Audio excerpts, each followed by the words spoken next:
नाज़रीन, मोदी का बुरा वक्त शुरू। मुसलमानों की नस्ल कुशी भारतीय सरकार को ले डूबी। सिफारती मुहाज पर भारत को एक और जोरदार झटका। इमरान खान और तैयब उर्दवान ने उम्मत मुस्लिम का लीडर होने का हक अदा कर दिया। पाकिस्तान ने जो कश्मीर पर आवाज बुलंद की थी, अब इसकी गूंज सारी दुनिया में सुनाई दे रही है। अब अमेरिका समेत यूरोपीय ममालिक ने भी भारत से मुंह फेर लिया। भारतीय मीडिया में चीखो पुकार शुरू। 57 इस्लामी ममालिक की फौजें भारत में भेजने का फैसला। मोदी की धमकी के बाद वली-ए-अहद मोहम्मद बिन सलमान का भी पारा हाई हो गया। दुनिया के अजीम लीडर मुसलमानों की मदद के लिए एक हो गए। ईरान और सऊदी अरब में तमाम इख्तलाफात भुलाकर एक सफ में खड़े हो गए। मोदी को सबसे बड़ा धचका देने की तैयारियां। अब जो भी मुसलमान को हाथ लगाए, इसका हाथ काट दिया जाएगा। 57 इस्लामी ममालिक ने भी RSS के खिलाफ ऐलान जंग कर दिया। दुनिया के तमाम इस्लाम दुश्मन ममालिक के लिए निशान इबरत। इमरान खान ने जो कहा था वही हुआ। उर्दवान भी बोले बगैर ना रह सके। नरेंद्र मोदी को ऐसा नाम दे दिया, सुनकर आप भी हैरान हो जाएंगे। मोहम्मद बिन सलमान और शाह सलमान ने उम्मत मुसलमान का लीडर होने का हक अदा कर दिया।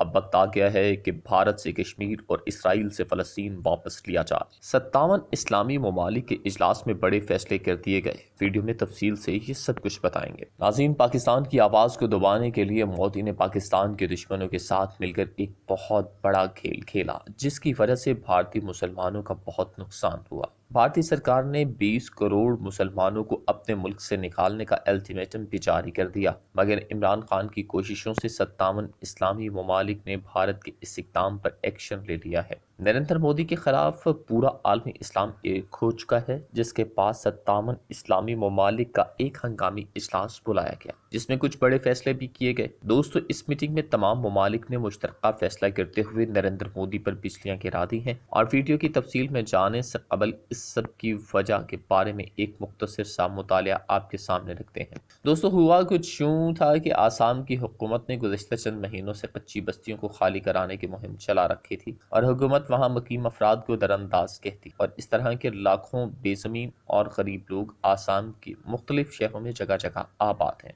दोस्तों, इनके खिलाफ हुकूमती कार्रवाई के दौरान जिला दरांग के इलाके सेपाझार में होने वाले तसादुम में पुलिस की फायरिंग से 2 मुसलमान शहीद और कई जख्मी हुए, जिसके बाद मुसलमान की लाश की बेहुरमती की वीडियो मंजर आम पर आती, जो कि दुनिया भर में वायरल हो गई। इस वीडियो में देखा जा सकता था कि हाथ में कैमरा लिए एक शख्स हलाक होने वाले शख्स की लाश पर कूद रहा है, जिसके बाद सोशल मीडिया पर गम गुस्सा पाया गया, और खासकर अरब ममालिक में इंडियन मसनूआत के बाइकआउट का मुतालबा किया गया, ताकि इंडिया को मुसलमानों का कत्ल बंद करने पर मजबूर किया जाए। दोस्तों, इंडिया में सियासतदान और इंसानी हकूक के कारकुन हुकूमत पर इस तशद्दुद में मुलव्वस होने का इल्ज़ाम लगाते आए, और सोशल डेमोक्रेटिक पार्टी ने इस मामले में हुकूमती इक़दामात को नाज़ी तक करार दिया। और इस सब के बाद भारत का भी रद्द-ए-अमल सामने आया है, जिसमें उसने कहा कि 57 इस्लामी ममालिक भारत के अंदरूनी मसले में दखल अंदाजी करना बंद करें, लेकिन OIC की जानिब से इसको रद्द करते हुए कहा गया कि तमाम आलम इस्लाम आसाम के मुसलमानों के हकूक़ के लिए बात और इक़दामात करेंगे।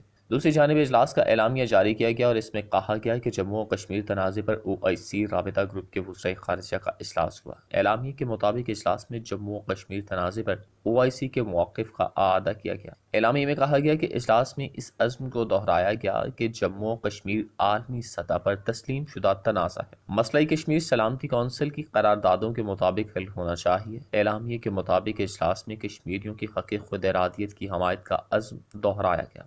मसला कश्मीर के हल के बगैर जनूबी एशिया में पायदार अमन का हसूल नामुमकिन है। एलामिया के मुताबिक OIC ने भारत के 5 अगस्त 2019 के यकतरफा इक़दाम को मुस्तरद किया, जबकि गैर कश्मीरियों को कश्मीर के डोमिसाइल जारी करने को भी मुस्तरद किया। वज़ीर ख़ारिजा मखदूम शाह महमूद कुरैशी ने कहा कि पाकिस्तान हिंदुस्तान के साथ कश्मीर तनाज़े के हल के लिए तैयार है। तफसीलात के मुताबिक वज़ीर ख़ारिजा मखदूम शाह महमूद कुरैशी ने OIC राबिता ग्रुप बराए जम्मू और कश्मीर के इजलास से ख़ुसूसी खिताब करते हुए कहा कि मैं सबसे पहले OIC राबिता ग्रुप बराए जम्मू और कश्मीर के इस इजलास के इनेकाद पर दिली मुबारक पेश करता हूँ। वज़ीर ख़ारिजा का कहना था कि आज के इस इजलास में हमें मकबूजा जम्मू और कश्मीर में जारी इंसानी हकूक़ की संगीन खिलाफ वर्जियों और ख़ित्ते में अमन व अमान की मखदूज सूरत हाल का जायज़ा लेने और इन चैलेंजेस से निपटने के लिए आइंदा कलाए अमल तैयार करने में मदद मिलेगी। शाह महमूद कुरैशी का कहना था कि भारत काबिज अफवाज मजलूम कश्मीरियों की जबरो इस्तबदाद के खिलाफ आवाज़ को दबाने के लिए काले कवानीन का सहारा लेकर नाकाबिल बयान मज़ालिम ढा रही है। اس بدترین محاصرے اور کرونا وبا کی تباہ کاریوں کے دوران بھی بھارتی قابض افواج کارڈن اینڈ سرچ آپریشن کا نام پر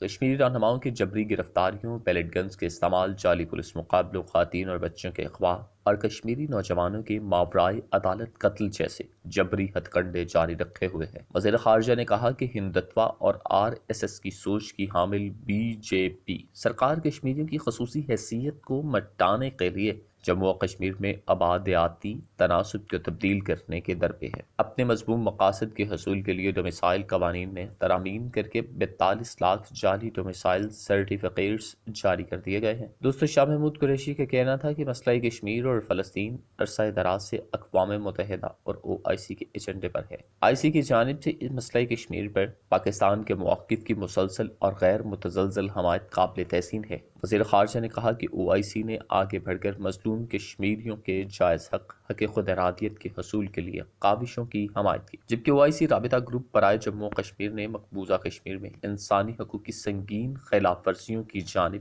عالمی توجہ مبذول کروانے میں گراں قدر خدمات سر انجام دی ہیں۔ دوستو، ادھر کشمیر کونسل EU کے زیر اہتمام جمعرات کو یورپی ہیڈ کوارٹر برسلز میں یورپی ایکسٹرنل ایکشن سروس کے مرکزی دفتر کے سامنے ایک روزہ احتجاجی کیمپ لگایا گیا۔ مظلوم کشمیریوں کی حمایت اور بھارتی مظالم کے خلاف اس ایک روزہ احتجاجی کیمپ کے دوران یورپی باشندوں کو مقبوضہ کشمیر میں مظالم سے آگاہ کیا گیا۔ احتجاجی کیمپ کے اختتام پر chairman Kashmir council EU Ali Raza سید کی قیادت میں وفد نے یورپی ایکسٹرنل ایکشن سروس کے جنوبی ایشیا سے متعلق امور کے عہدیداروں سے ملاقات کر کے ایک مراسلہ ان کے حوالے کیا۔ مراسلے میں کہا گیا کہ یورپی یونین مقبوضہ کشمیر میں آبادی کا تناسب تبدیل کرنے کے بھارتی اقدامات کی روک تھام، کشمیریوں کو ماورائے عدالت قتل عام رکوانے، کشمیری قیدیوں کی رہائی اور مقبوضہ کشمیر میں کالے قوانین کے خاتمے کے لیے اپنا اثر و رسوخ استعمال کرے۔ وہ اپنے یورپی عہدیداروں کو مقبوضہ کشمیر کی تازہ ترین صورتحال سے آگاہ کیا۔ سری نگر سے international forum for justice and human rights کے چیئرمین محمد احسن نے برسلز کے